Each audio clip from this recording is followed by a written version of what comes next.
ভুয়ো সিম কার্ড কাণ্ডে নতুন করে গ্রেপ্তার দুই।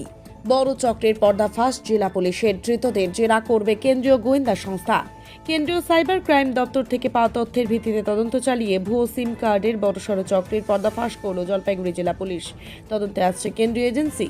মঙ্গলবার দুপুরে এই বিষয়ে করা এক সাংবাদিক সম্মেলনে জলপাইগুড়ি জেলা পুলিশ সুপার উমেশ খান্ডবাহালে বলেন, আমাদের কাছে সংশ্লিষ্ট দপ্তর থেকে তথ্য পাঠানোর পরে আমরা দ্রুত পদক্ষেপ নিতে শুরু করি। প্রথম পর্যায়ে জেলার কয়েকটি থানা এলাকা থেকে বেশ কয়েকজনকে গ্রেপ্তার করার পর তদন্ত এগিয়ে নিয়ে যাওয়ার জন্য একটি স্পেশাল ইনভেস্টিগেশন টিম গঠন করা হয়।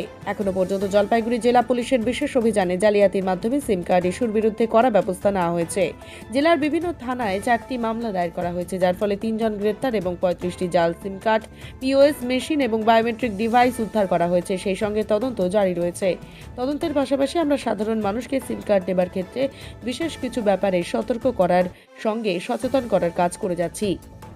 অপরদিকে কেন্দ্রীয় গোয়েন্দা সংস্থার এক সূত্র মারফত জানা গিয়েছে, খুব শীঘ্রই এই ঘটনায় ধৃতদের জেরা করবে কেন্দ্রীয় গোয়েন্দা সংস্থা। তার মধ্যে আমরা ইনভেস্টিগেশন করে ওরা চার্জশিট হয়েছিল। তো মোট আমাদের 7টা কেস টোটাল হয়েছে। তো এবার আমরা এই তদন্ত আবার ভালো করে হোক। আর যেটা মূল মানে মেসেজ, আমরা এটা তো সবাই জেনে গেছি কি সিমটা কিভাবে দেওয়া হয়, ফেক সিম। মানে একটা লোকের ফেক বলা থেকে এইভাবে বলতে পারে কি একটা লোকের আইডেন্টিটি ইউজ করে, ওনার ডকুমেন্টস ইউজ করে আর একটা সিম অ্যাক্টিভেট করা হয়। এটা আমরা এখন আপনি তো পেয়েছি, লেকিন এখন এটা আমাকে দেখতে হবে এই যে অ্যাক্টিভেটেড যে সিম আছে ওই সিমটা ক্রিমিনাল পাশে কিভাবে পৌঁছে যাচ্ছে, যারা বিভিন্ন জায়গাতে বসে সাইবার ক্রাইমটা করছে। আপনারা সবাই জানেন কি সাইবার ক্রাইম মধ্যে মূলটা আমরা পেয়ে যাই কি প্রথম কোনো একটা নম্বর থেকে ফোন আসে, ও যেটা বলতে পারে কি কোনো আমরা ডেলিভারি এজেন্ট আসে या কোনো পুলিশের নাম করে যে কোনো বিভিন্ন ধরনের থেকে কল করে। তো তখন যে কল করার জন্য যে সিমটা ব্যবহার হয় এই ধরনের সিমটা অনেক জায়গাতে ইউজ হয়। এই সিমটা যারা অ্যাক্টিভেট হয় অনেকবার দেখা যাচ্ছে যখন আমরা সাইবার ক্রাইমের তদন্ত করতে দেখা যাচ্ছে কি যে লোকের নামে সিম আসে ওই লোকটা কোনোদিন ওই সিমটা ব্যবহারই করেনি। তো সেটাই আমরা এখন অবধি যে 7টা কেস মধ্যে তদন্তে এটাই উঠে এসছে কি যে আমরা যত লোকের সঙ্গে কন্ট্যাক্ট করেছে উনি বলছে আমরা কোনো এই নাম্বার আমি কোনোদিন ব্যবহারই করিনি। লেকিন তখন ব্যাক চেক করা হয়েছে কি উনি একটা সিম নিয়েছিল ওই সময় আশেপাশে, ওই যখন একটা এই সিম অ্যাক্টিভেট হয়েছে তো ওই সময় ওই সপ্তাহ মধ্যে 1-2 দিন আগে পিছিয়ে উনি একটা সিম নিয়েছিল। তো তার থেকে এটা বোঝা যাচ্ছে কি যখন উনি একটা জেনুইন সিম নিয়েছিল ওই সেম ডকুমেন্টটা ব্যবহার করে আর একটা সিম অ্যাক্টিভেট করা হয়েছিল আর ওই সিমটা তখন মিসইউজ করা হয়েছে। তো এটা আমাদের সবচেয়ে মূল এটা আছে কি ওই সিমটা ক্রিমিনাল পাশে কিভাবে পৌঁছে যাচ্ছে। কেন আমরা যখন যত এটা পেয়েছে এইটা সব কেস আমাদের এখানে হয়নি। এই সিমটা বিভিন্ন জায়গা থেকে ইউজ করা হচ্ছে, দিল্লিতে আসে, মহারাষ্ট্রতে আসে, ইউপিতে আসে, বিভিন্ন জায়গা থেকে ইউজ করা হচ্ছে। তো ওই সিমটা কিভাবে ওখানে পৌঁছেছে সেটা একটা ইম্পর্টেন্ট আছে, সেটা আমরা এখন খতিয়ে দেখছি। আর এইরকম আমার তদন্ত আগে যাবে আর ডিটেলসটা আমরা দেখবো। সাহেব বলছি সেদিনকে যেটা বলা হচ্ছিল যে এখানকার সিমগুলো বিভিন্ন কলকাতার কল সেন্টারে যাচ্ছিল, সেই সোর্সটাকে কি আপনারা ধরতে পারলেন? সেটাই তো আমি বলছি, এখন আমরা মূলটা পেয়ে গেছি কি এই যতগুলো সিম কোন দোকান থেকে বিক্রি হয়েছে সেটা আমরা ধরতে পেরেছি। এখন আমাদের নেক্সট স্টেপ আছে কি এই দোকানদার ওই সিমটা ক্রিমিনাল পাশে কিভাবে পৌঁছেছে, ও নিজে দিয়েছে কি আর কাউকে ভিতরে আর মিডল কেউ আসে, সেটা ছেড়ে আমাদেরকে দেখতে হবে। তো সেটা থেকে আমরা বুঝতে পারবো কি এইবার কিভাবে এটা সিমটা অ্যাক্টিভেট হয় আর কিভাবে এটার থেকে এটাই পাওয়া যাচ্ছে কি এরা মোস্টলি সবাই একটা এজেন্ট, মানে যারা আমরা দেখে অনেক জায়গাতে যারা সিমটা দোকানে সিম বিক্রি করে या फिर মার্কেটে ওরা নিজে কোনো স্টল লাগিয়ে, এখানে কিছু জায়গাতে আমরা দেখেছি অনেক রুরাল এরিয়াতে নিজে বাড়ি বাড়ি গিয়ে সিম বিক্রি করে। এই বিভিন্ন ধরনের যারা আসে ওরা বিভিন্ন এইভাবে যারা কাজ করে।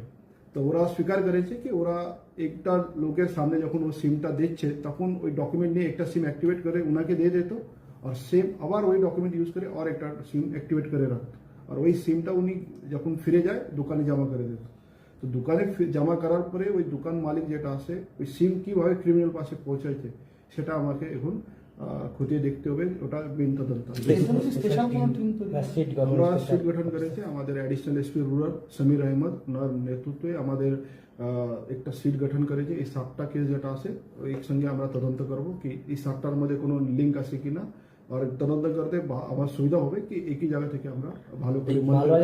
আরো দুজনকে যে অ্যারেস্ট করেছেন এদের বাড়ি কোথায়? ওরা মালবাজারেই আছে, একই শপে সবাই কাজ করতো, একই দোকান থেকে ওরা এজেন্ট ছিল, বিভিন্ন জায়গাতে গিয়ে ওরা এই সিমটা বিক্রি করতো।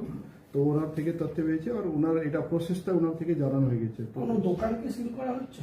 আমরা মালবাজারের যে এটা মেইন একটা দোকান পেয়েছি যেখান থেকে বেশিরভাগই সিমটা বিক্রি হয়েছিল या অ্যাক্টিভেট হয়েছিল, সেই দোকানটা আমরা সিল করেছি আর তারপরে আর ফার্দার যে ডকুমেন্টস ওখানে আছে সেটা আমরা সিজ করবো। স্যার এই ভিন্ডার যে কোনো যোগ পাওয়া যাচ্ছে নাকি স্যার আমাদের এই ওয়েস্ট বেঙ্গল বাদে এদের? না, এটা যে ডাটা আসছে পুরো ভারতভর যত ক্রিমিনাল সাইবার কেসেস হয়েছে, এটা কি শুধু এই বছরের নেই, এটা 2022, 23, 24 যে কোনো সময় এটা কেস হয়েছে। এটা হয় কি যখন একটা কেসে তদন্ত করতে ব্যাক চেক করা হয় কি এই সিমটা কোন ব্যবহার করেছিল, তারপরে এই সিমটা কোথায় থেকে ইস্যু হয়েছিল, এই যখন চেক করতে করতে এই লিস্টটা আমাদের কাছে পৌঁছেছে। তারপরে আমরা তদন্ত করে এখন চেক করছি কি সিম কোন ইস্যু হয়েছিল। অনেকবার দেখা যাচ্ছে 2022 या 23 একটা সিম অ্যাক্টিভেট হয়েছিল, ওই সিম তখন একটা ক্রাইম যেন ইউজ হয়ে আবার ওই সিমটা ডিঅ্যাক্টিভেট হয়ে গেছে। তো এই ধরনের আছে, সেজন্য এটা একটা ডিটেল সময় লাগবে ইনভেস্টিগেশনের। তো এটাই খুব আর্লি স্টেজ, জাস্ট 2 দিন হয়েছে, তো এর সময় লাগবে। অনেক বিভিন্ন রাজ্যের থেকে আমাকে এইটা ইনফরমেশন নিতে হবে, যারা সার্ভিস প্রোভাইডার আছে ওনার কাছ থেকে ডিটেলসটা নিতে হবে। তো একটু সময় লাগবে এই পুরো তদন্ত করার জন্য, সেই জন্য আমরা সিট বানিয়েছি। তার মধ্যে আমাদের সিনিয়র অফিসাররা আছে, আমাদের আইসি সাইবার পিএস আছে, ওসি কম্পিউটার এই সবাই আছে কি যারা এইসব একত্রিত হয়ে এই তদন্ত একসঙ্গে করতে পারে। যারা সিমটা বিক্রি করে বিভিন্ন স্টল করে বা বিভিন্ন কোম্পানির থ্রুতে, তাদের কি কোনো অ্যাওয়ারনেস জেনারেট করার কোনো চিন্তা ভাবনা রয়েছে? এটা নিশ্চয়ই আমরা যখন অনেক সাধারণ যারা ইয়ং আছে খুব কম মাসের টাকার ওরা কাজ করে, ওনাদেরকে একটু দেওয়া থাকে কি এই আজকে তোমাদের 10টা সিম রয়েছে, এই 10টা সিম তুমি বিক্রি করো। তো ওই 10টা সিম বিক্রি করার জন্য উনি এইসব করেছে, ওরা জানে না কি এটার পরে কি হতে পারে। অনেকবার হতে হবে কি ভুল বুঝিয়ে জন্য ইয়া পুরো অ্যাওয়ারনেস নেই, সেজন্য ওরা শুধু সিম অ্যাক্টিভেট করে দিয়েছে, লেকিন ওই সিমটা আবার মিসইউজ হয়েছে। তো ওনাদেরকে আমরা অলরেডি যত আমাদের এখানে যারা এইভাবে পস মেশিন আছে या যারা বিক্রি করছে ওনাদের সঙ্গে আমরা মিটিং করেছে, ওনাদেরকে অ্যাওয়্যার করা হয়েছে কি আপনারা জেনুইন কাস্টমারকে সিম দেবে আর এই আপনার এখানকার যে ডকুমেন্টস আছে সেটা মিসইউজ না হয়, সেটার জন্য আমরা অলরেডি অ্যাওয়ারনেস ক্যাম্পেনিং করছে আর আগে আমরা সারপ্রাইজ চেকিং কন্টিনিউস থাকবে। স্যার শোনা যাচ্ছে যে এই সিম নাকি স্যার দিল্লিতেও ক্রাইম হয়েছে এরকম কিছু? আমি সেটাই বলছি কি সিমটা অ্যাক্টিভেট হওয়ার পরে কোথায় যাচ্ছে, ক্রিমিনাল হাতে কিভাবে যাচ্ছে। তো ক্রিমিনাল এখন তো অনেকবার ওরা এক জায়গাতে বসে ওর লোকেশনটা চেঞ্জ করতে পারে, या फिर ওই সিমটা কিভাবে পৌঁছে যাচ্ছে, এই তো তদন্তের এটাই তো মেইন পার্ট আছে। তো কিভাবে বাইরের বিভিন্ন রাজ্যে ক্রিমিনাল পাশে এই সিমটা পৌঁছেছে সেটা আমরা দেখবো। এই জন্য বাইরের রাজ্যেও যাবে পুলিশ সিমটা? একটা বিষয় এটা হচ্ছে এরকম কোনো কিছু সূত্র কি দিয়েছেন যে এই জলপাইগুড়ি 172টা সিমের মধ্যে কোনো সিম দিয়ে হাই প্রোফাইল কাউকে থ্রেট করা হচ্ছে বা এরকম কিছু? না, এটা বলতে নেই, যত জেনুইন যেরকম সাইবার ক্রাইমটা যেভাবে হয় সেরকমই এই সব বিভিন্ন সাইবার ক্রাইম মধ্যে ইউজ করা হয়েছে কি সামান্য লোককে ফোন করে ওর কাছ থেকে কিছু টাকা নিয়েছে, সেই ট্রানজাকশনটা আমরা বিভিন্ন ব্যাংক থেকে লিঙ্ক আছে, এই নম্বরটা আবার ব্যাংক সঙ্গে লিঙ্ক আছে, ওই অ্যাকাউন্ট ডিটেলসটা আমরা ট্রাই করছি, সেটা দেখে নিয়ে আর তদন্ত প্রয়োজনে কি আদার স্টেটও যেতে পারে পুলিশ? নিশ্চয়ই যাবে, যেরকম আমাদেরকে দরকার হবে। প্রথমে আমরা লোকালি যেটা আছে সেটা কমপ্লিট করব, তারপরে বাইরের আদার স্টেটের আমরা দেখব। লাস্ট প্রশ্ন, আপনি কাস্টমারদের প্রতি বা মানুষকে কি বার্তা দেবেন? এক একজনের নামে যেমন আমরা এখনই দেখতে পেলাম 4টা সিম, সেক্ষেত্রে অনেকের সিম বেশি করে নেওয়া আছে বা অ্যাক্টিভেট আছে, সেই ক্ষেত্রে আপনার পুলিশের পক্ষ থেকে কি বার্তা দেবেন, কি করা উচিত? আমি সবাইকে এটাই বলবো কি আমরা যখন প্রত্যেকটা সবাই মোবাইল ব্যবহার করি, প্রত্যেকের নামে সিম আছে, তো সবাই যখন যে সিম নেবে এটা অথরাইজ যে সেন্টার আছে ওখান থেকে নেওয়া হয়। যারা বাইরের রাস্তায় উপরে বাড়িতে এসে সিম বিক্রি করছে ওখান থেকে না নিয়ে আপনারা যে অথরাইজ সেন্টার আছে ওখান থেকে প্রপার প্রসিজার ফলো করে সেই সিমটা নেওয়া হোক। তারপর এটা দেখতে হবে কি আমরা যে ডকুমেন্টস দিয়েছি সেই ডকুমেন্ট কোনোভাবে মিস ইউজ না হয়, সেটা একটা দেখতে হবে। এখন তো আপনাকে ফিজিক্যাল কোনো ডকুমেন্ট দেওয়া দরকার হয় না, আধার নম্বর দিয়ে আর আপনার লাইভ ফটো দিয়ে আর থাম্ব ইমপ্রেশন উপরে হয়। সেরকম আপনি দেখতে হবে কি আপনার ওই যখন আপনি সিম নেবে একের বেশি বার আপনি থাম্ব ইমপ্রেশন দেবে না, ছবি নিয়ে বেশি বার তুলতে দেবে না, এই জিনিসটা কেয়ারফুলি রাখতে হবে। আর একটা আমরা দেখেছি কি অনেক যারা কাস্টমার আছে যারা সামান্য নাগরিক আছে, বিভিন্ন সার্ভিস প্রোভাইডারের কাছে কিছু স্কিম থাকে কি এইটা 3 মাস ফ্রি या 3 মাস কম রিচার্জ মধ্যে আপনারা 100 টাকা মধ্যে 3 মাস 5 মাস সিম ইউজ করতে পারে।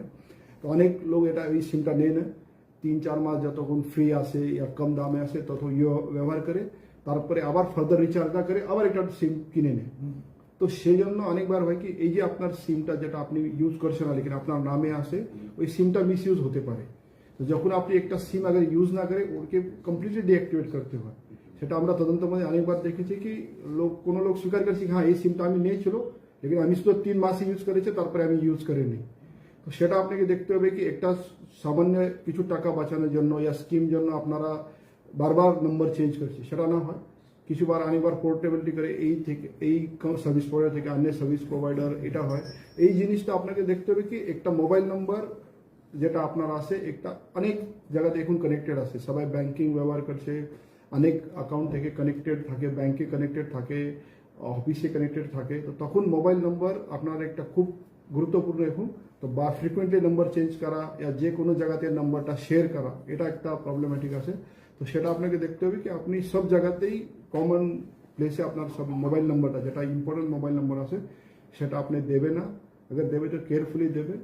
আর যখন সিমটা ব্যবহার করবে আপনার বাকি যে ডিটেলস আছে, আর সবচেয়ে ইম্পর্টেন্ট আমার যেটা ইনফরমেশন যেটা আছে পার্সোনাল ইনফরমেশন আমি ওভার ফোন কাউকে দেবো না। যে কোনো লোক আমাকে আমি ব্যাংকে থেকে বলছি, আমি সার্ভিস প্রোভাইডার থেকে বলছি, या পুলিশ বলছি, যে কোনো লোক হতে পারে, আপনি কাউকে আপনার পার্সোনাল ডিটেলসটা ওভার ফোন দেবে না। আপনার এই কোনো এটা নেই কি আপনার একদিন না ডিটেল দেওয়ার পরে কোনো একটু বড় ঘটনা হবে, আপনি একটু ওয়েট করে ওই ডাইরেক্টলি ফিজিক্যালি গিয়ে ওই ডিটেলসটা ওখান থেকে দেবে, তখন আপনার নিজে বাঁচাতে পারবেন। Thank you. Thank you. Sir এই সামনেই উচ্চ মাধ্যমিক পরীক্ষা স্যার, আর তার সঙ্গে সঙ্গে দেখা যাচ্ছে হিমঘরগুলোতে আবার সব বন্ড বিলি শুরু হচ্ছে, তো ওই ক্রাউড ম্যানেজমেন্ট বা এইসব এটা আমাদের অলরেডি আমরা প্রস্তুত আছি এর জন্য। আমি আগেই বলেছি আমরা মাধ্যমিকটা খুব ভালোভাবে সুন্দরভাবে হয়েছে, আমাদের জেলা জুড়ে কোনো ইস্যু হয়নি, সেভাবে আমরা প্রস্তুত আছি উচ্চ মাধ্যমিকের জন্য। প্লাস আজ থেকে আমাদের আলু বন্ডটা ডিস্ট্রিবিউশন শুরু হয়েছে, আর কিছুদিন মধ্যেই আলু কোল্ড স্টোরেজে রাখাই শুরু হবে। সেই জন্য আমরা অলরেডি স্পেশাল অ্যারেঞ্জমেন্টটা বানিয়েছে। আপনি দেখতে পারে আমাদের সব কোল্ড স্টোরে পুরো জেলা জুড়ে সব কোল্ড স্টোরে পুলিশ ফোর্স আছে, ট্রাফিকের অ্যারেঞ্জমেন্ট আছে, আর একদম সুন্দরভাবে আমাদের বন্ডটা ডিস্ট্রিবিউশনটা হচ্ছে। এই সঙ্গে আমার আগামীকাল শিবরাত্রি আছে, তারপরে জলপেশের মেলা শুরু হবে, আমাদের রাজগঞ্জে ভদ্রেশ্বর মেলা আছে, তারপরে বিভিন্ন জায়গাতে আমাদের অনেক শিবের মন্দির আছে, সব জায়গাতে পূজা হবে। তো সবার জন্য আমরা প্রস্তুত আছে, আমাদের সব জায়গাতে ফোর্স থাকবে, আমাদের ইউনিফর্ম ফোর্স থাকবে, আমাদের মহিলা পুলিশ থাকবে, পিঙ্ক পুলিশ পেট্রোল থাকবে, সাদা পোশাকের পুলিশ থাকবে। আর পুরো জেলা জুড়ে এইসব উৎসব, রিলিজিয়াস উৎসব হোক, মাধ্যমিক এক্সাম প্লাস আলুর যেটা বন্ড বিল ডিস্ট্রিবিউশন প্লাস আলু রাখার যেটা আছে ওই সবটাই আমরা প্রস্তুত আছে। এর জন্য আমার এক্সট্রা ফোর্সে আমরা পেয়েছে, বিভিন্ন ব্যাটালিয়ন থেকে আমরা এক্সট্রা ফোর্স পেয়েছে, আর সব জুড়ে আমরা অলরেডি অ্যারেঞ্জমেন্টটা বানিয়ে প্রস্তুত আছে। জলপেশ মেলার জন্য কোনো স্পেশাল কিছু বলে দিচ্ছি আমি, জলপেশের জন্য অলরেডি আমাদের আগামীকাল সকাল থেকেই ডিপ্লয়মেন্টটা শুরু হবে। সব আমরা এক্সট্রা ফোর্স পেয়েছে, জলপেশ মেলা প্লাস জলপেশ মন্দির সব জায়গাতে আমাদের যথেষ্ট ফোর্স থাকবে, আর এটা রাউন্ড দ্য ক্লক থাকবে, শুধু নেই রাউন্ড দ্য ক্লক থাকবে। ওখানে সিসিটিভি অলরেডি লাগানো হয়ে গেছে, তো ওখানে আমরা লাইটের ব্যবস্থা করে দিয়েছি। মেলা মাঠ প্লাস মেলা মাঠ থেকে মন্দিরে যাওয়ার রাস্তা সব জায়গাতে এরা আমরা করেছি, সব এলইডি স্ক্রিন ওখানে মন্দিরে যারা করছে তো সব জায়গাতে ব্যবস্থা করা আছে। Thank you. অনেক খোরাক দিয়ে দিচ্ছেন।